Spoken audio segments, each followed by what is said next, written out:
নমস্কার বন্ধুরা, মানি মানি চ্যানেলে আপনাদের স্বাগত। আজকের ভিডিওতে আমি আপনাদের সাথে একটা কারেন্ট মানে টপিক সেটা নিয়ে কথা বলবো। কারণ কি, এটা অলরেডি গতকাল ঘটে গেছে ঘটনাটা, সেটা নিয়ে আমি কথা বলবো। এখানে দেখতে পাচ্ছেন স্ক্রিনে যে ইউএস অ্যাটাক্স ভেনেজুয়েলা টু টিদার্স গোল্ড বাইং। এবার গোল্ড বাইং পার্টটা আমি আলাদা করছি, আমি ফোকাস করতে চাইছি ইউএস অ্যাটাক্স ভেনেজুয়েলা।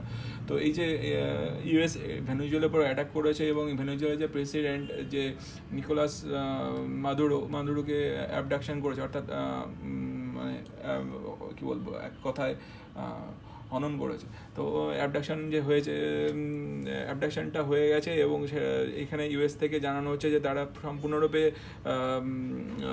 ভেনেজুয়েলার উপর তারা দখল নিয়েছে এবং সম্পূর্ণরূপে যেহেতু ভেনেজুয়েলা দখল নিয়েছে, তারা চাইছে যে ভেনেজুয়েলার মধ্যে যে একটা দীর্ঘদিন ধরে ড্রাগ ট্রাফিকিং চলছে, গোল্ড ট্রাফিকিং চলছে, গোল্ডের একটা পাচার ব্যবস্থা দীর্ঘদিন ধরে চলে এই ভেনেজুয়েলাতে।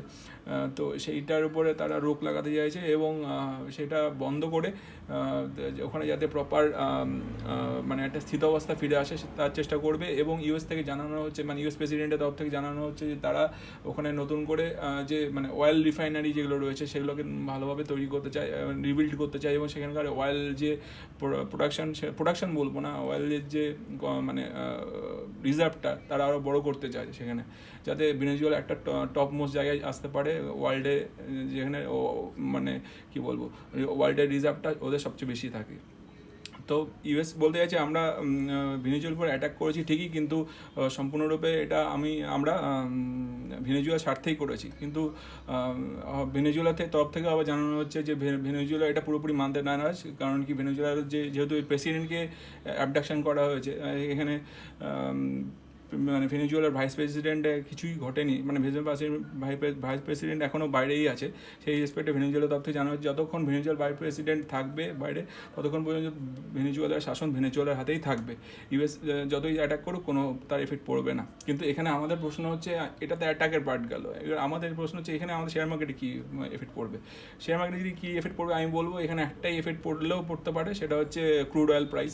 কারণ কি, ভেনেজুয়েলাতে সবাই জানে যে ভেনেজুয়েলা একটা মোটামুটি ভালো একটা রিজার্ভ রাখে ক্রুড অয়েলে, কিন্তু তার পার্সেন্টেজ যে পরিমাণ, মানে 1.7 বিলিয়ন গ্যালনের মতন, তো সেটা এমন কিছু বড় না, খুবই সামান্য।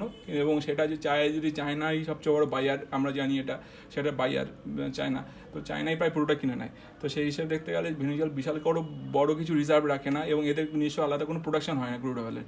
তো ছোটো একটা রিজার্ভ, সেই ছোটো রিজার্ভের জন্য যে ক্রুড অয়েলের প্রাইস খুব একটা মানে অল্টার করে যাবে বা ফল করে যাবে আমার মনে হয় না।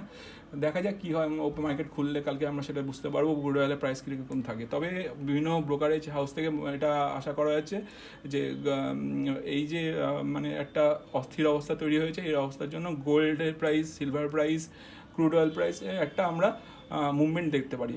বিশেষ করে গোল্ড সিলভারের প্রাইসে একটা আপসাইড মুভমেন্ট আমরা দেখতে পারি। এবার সেটা কতটা কি আমরা সেটা মার্কেট খুলে দেখতে পারবো। তো এই ভিডিওটাতে এই পর্যন্তই। কীরকম লাগলো সেটা আমার কমেন্ট করে জানাবেন। ভিডিও শেষে যদি ভালো লাগে তো আমার চ্যানেলটা শেয়ার অ্যান্ড লাইক করে এবং সাবস্ক্রাইব করে আমার চ্যানেলটা আমার পাশে থাকবেন, আমার চ্যানেলটা গ্রো করতে হেল্প করবেন। ধন্যবাদ।